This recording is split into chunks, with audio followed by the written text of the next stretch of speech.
कबीर साहिब जी कहते हैं, माटी कहे कुम्हार से क्या रूंदे तू मोह। एक दिन ऐसा होएगा मैं रूंदूंगी तो है। कुम्हार मिट्टी को गूंद गूंद कर उसके बर्तन बनाता है। मिट्टी कहती है कि भाई तू सोच और विचार कर कि कोई ऐसा वक्त आएगा जब मैं भी तुझे इसी तरह मिट्टी में गूंद लूंगी। फिर कबीर साहिब जी कहते हैं, लकड़ी कहे लुहार से क्या जारे तू मोह। एक दिन ऐसा होएगा मैं जारूंगी तो है। लुहार लकड़ी को जलाकर कोयले बनाता है। लकड़ी कहती है कि उस वक्त को भी आंखों के आगे रख के सोच, जिस दिन मैं तुझे साथ लेके तेरे भी कोयले बना दूंगी।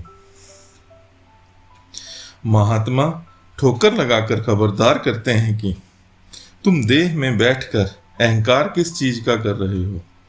हमारे शरीर के अंग तो जीते जी ही हमारा साथ छोड़ते जा रहे हैं। हमारी याददाश्त कमजोर होती जा रही है। सिर कांपने लगता है। आंखों की ज्योति कम हो जाती है। नाक से सांस नहीं आता। गले में बलगम फंसा रहता है। मुंह का स्वाद उड़ गया है। शरीर हिलने लगता है और घुटने बाहर नहीं झेलते। न बैठ सकते हैं, न उठ सकते हैं। न रात में नींद आती है, न दिन में चैन मिलता है। जब शरीर के अंग जीते जी ही जवाब दे जाते हैं तो यह शरीर हमारे किस तरह का हुआ और हमारा कैसे हुआ। यह हमारी सहायता क्या करेगा, मदद क्या करेगा। इसलिए गुरु साहिबान जी समझाते हैं कि जब तक हमें परमात्मा ने देह में बैठने का मौका दिया है, इससे पूरा पूरा फायदा उठा लो। अब इससे फायदा क्या उठाना है?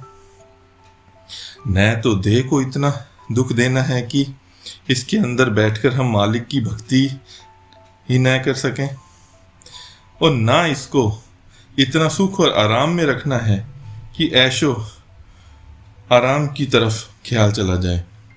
असली फायदा यही है कि मालिक ने यह शरीर केवल अपनी भक्ति, अपने प्यार के लिए बख्शा है।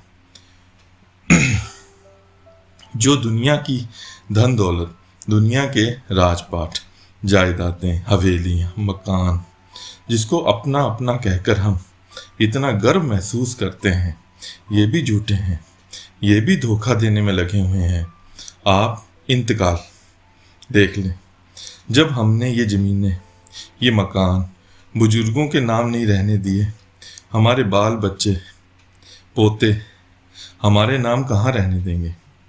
बड़े बड़े राजा, बड़े बड़े योद्धा, बड़े बड़े डिक्टेटर इनको अपना बनाते चले गए। इन्होंने उनको अपना न बनाया, ये हमें कब अपना बनाने लगे हैं। इसलिए गुरु साहिबान जी प्यार से फरमाते हैं कि तुम कौन कौन से चक्रों में फंसे हुए हो, इन चीज़ों से काम लो। लेकिन यह नहीं कि इनके मोह, इनके प्यार में ही फंसे रहो। जिस मकसद के लिए परमात्मा ने भेजा है, इन विषय विकारों में फंसकर उसको भूल जाओ। जीव सब लोभ में भूले, काल से कोई नहीं बचना। गुरु साहिबान जी समझाते हैं कि हम सबके अंदर लोभ रूपी शैतान दिन रात भौंक रहा है। कितनी ज़्यादा से ज़्यादा धन दौलत परमात्मा हमें क्यों ना दे दें, कितनी ही अच्छी सेहत दे दें, कितने ही अच्छे यार दोस्त दे दें, कितने अच्छे बाल बच्चे दे दें, कितनी हमें ज़िंदगी की सहूलतें क्यों ना मिल जाएं, लेकिन हमारे मन में तसल्ली नहीं है, संतोष नहीं आता। फिर भी परमात्मा से दिन रात दुनिया की शक्लें, दुनिया के पदार्थ ही मांगने में लगे हुए हैं। गुरु साहिबान जी कहते हैं कि इस लोभ रूपी शैतान का तो कभी बोलना बंद नहीं होगा। हम लंबी लंबी स्कीमें बनाने में लगे हुए हैं। मौत हमारी आंखों के आगे खड़ी है। उस वक्त कोई चीज़ हमारा साथ नहीं देगी। जो हम इंद्रियों के भोगों, विषय विकारों में फंसे हुए हैं, दिन रात जो इच्छाएं, तृष्णाएं करने में लगे हुए हैं, इनको पूरी करने के लिए हमें बार बार जन्म लेना पड़ता है। आप जी कहते हैं कि जो कुछ दुनिया में तुम आंखों से देखते हो यह सब भ्रम है। भ्रम हम किसको कहते हैं? जिसकी असलियत कुछ ना हो, जो ऊपर से कुछ और नजर आता हो, अंदर से कुछ और निकल जाए। यह जो भी रचना है यह सब भ्रम है, इसकी असलियत कुछ भी नहीं है।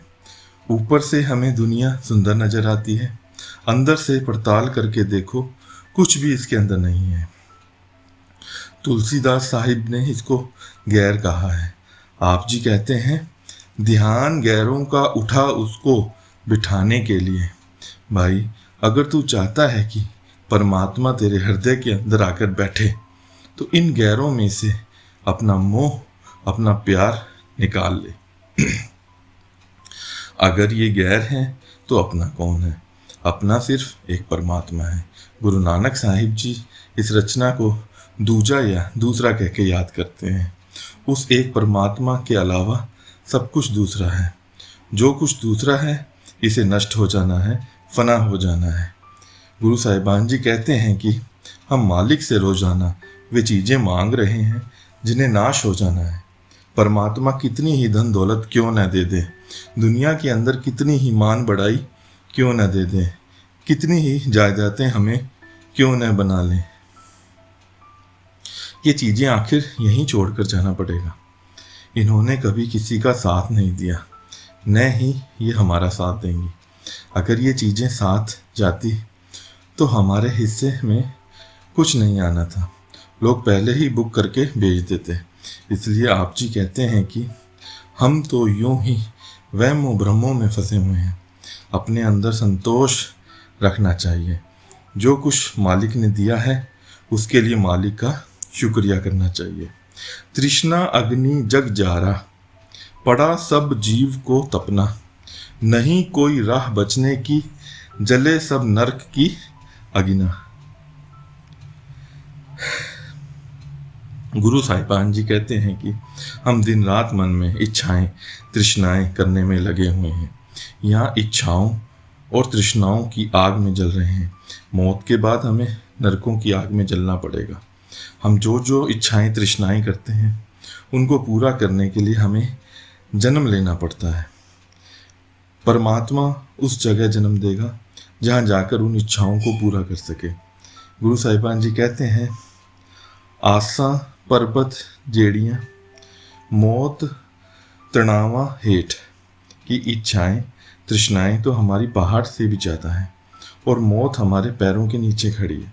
पता नहीं ज़िंदगी के 4 साल रहते हैं कि 5 साल रहते हैं। पता नहीं किस समय भरे परिवार को छोड़कर जाना पड़ जाए। अगर कहीं इच्छाएं तृष्णाएं पूरी करनी हो तो पता नहीं कितनी लंबी ज़िंदगी होनी चाहिए थी। फिर कौन सी इच्छाएं तृष्णाएं हम मालिक के आगे पेश करना बंद कर देते।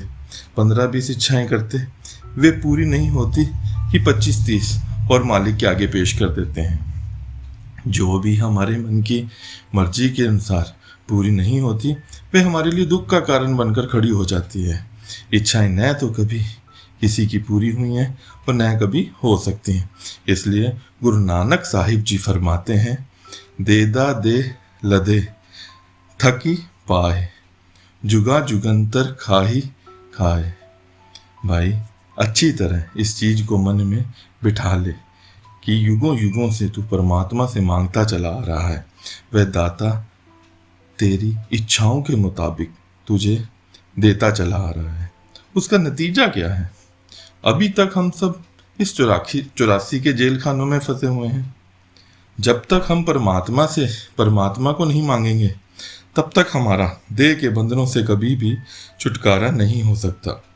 इसलिए गुरु साहिब ने कहा था कि रचना के ग्राहक बनकर नहीं, मालिक के भाने में रह के मालिक की भक्ति नाम की कमाई करनी चाहिए। मालिक के भाने में रहने का मतलब है कि प्रारब्ध कर्मों का खुशी खुशी हिसाब किताब देना है और जिस भी हालात में वह मौला रखता है उसी हालात में रहते हुए मालिक की भक्ति करनी है। संत नामदेव महाराज जी कहते हैं जो राजू दे तय कवन बढ़ाई, जो भीख मंगावे तय किया घट जाई। हे परमात्मा, अगर दुनिया का राजपाट भी तू मुझे दे दे, मुझसे फिर भी तेरी ही भक्ति करनी है। मुझे फिर भी तेरी ही भक्ति करनी है, तेरे साथ ही प्यार करना है। अगर मुझे दर बदर ठोकरें खानी पड़ेंगी, फिर कौन सा मुझे दाता का दरवाज़ा छोड़कर चले जाना है। समुद्री जहाज का कौआ जितनी मर्जी लंबी उड़ान भर ले, आखिर उसको उसी जहाज पर आके ठहरना है। हमारी आत्मा का भी मालिक के अलावा और कौन सा ठिकाना है। गुरु अमरदास जी कहते हैं, पाणे ते सब सुख पावे, संत है अंत नाम सखाई। जो मालिक के पाने में रहते हैं वे हमेशा के लिए सुख और शांति हासिल कर लेते हैं। जो भाने में रह के नाम की कमाई करते हैं उनको ही आखिर मालिक से मिलने का मान प्राप्त होता है। इसलिए गुरु साहिबान जी कहते हैं कि इच्छाएं तृष्णाएं छोड़ दो। उस परमात्मा को बेहतर पता है कि कौन सी चीज़ हमारे फ़ायदे के लिए है, कौन सी चीज़ हमारे नुकसान के लिए, कौन सी चीज़ें हमें देनी है, कौन सी चीज़ें हमें नहीं देनी। गुरु अमरदास जी कहते हैं, बिन बोलिया सब कुछ जानता, किस आगे कीचे अरदास। परमात्मा के आगे हाथ जोड़कर क्यों लंबी लंबी विनतियाँ करने में लगे हुए हो? क्या मालिक को पता नहीं तुम्हें किस चीज़ की ज़रूरत है? अगर वह देने की ताकत रखता है तो वह जानने की भी ताकत रखता है। गुरु साहिबान जी कहते हैं कि हम जीते जी भी इच्छाओं तृष्णाओं की आग में जलते हैं और मौत के बाद भी हमें इन इच्छाओं और तृष्णाओं के कारण नरकों की आग में जलना पड़ता है। जलेंगे आग में निस दिन, बहुर भोगें जन्म मरना। इन इच्छाओं तृष्णाओं के कारण बार बार मरना पड़ता है, बार बार जन्म लेना पड़ता है। हर एक मौत के वक्त धर्मराज के यमदूत आकर खड़े हो जाते हैं और उन तृष्णाओं इच्छाओं के मुताबिक जहाँ भी वह मुनासिब समझता है वहाँ जाकर जन्म लेना पड़ता है। गुरु अमरदास साहिब जी कहते हैं, बिष्टा के कीड़े बिष्टा कमावे, फिर बिष्टा में पचावनिया। हम दुनिया के जीव गंदगी के कीड़े हैं, गंदगी में ही पैदा होते हैं, गंदगी से ही प्यार करते हैं, गंदगी ही खाते हैं, गंदगी में ही मर जाते हैं और गंदगी का प्यार हमें फिर गंदगी में ही खींच के ले आता है। आप विष्टा या गंदगी किसको कहते हैं? इस रचना या दुनिया को कहते हैं। हम दुनिया में ही पैदा हुए हैं, दुनिया से ही हमारा प्यार पैदा हो गया। इसी को खाते हैं, इसी को भोगते हैं, इसी को पहनते हैं, यहीं मर जाते हैं और इसका मोह और प्यार बार बार हमें यहीं खींच कर ले आता है। इसलिए गुरु साहिबान जी प्यार से समझाते हैं कि हमें अपने अंदर मालिक से मिलने का इश्क या प्यार पैदा करना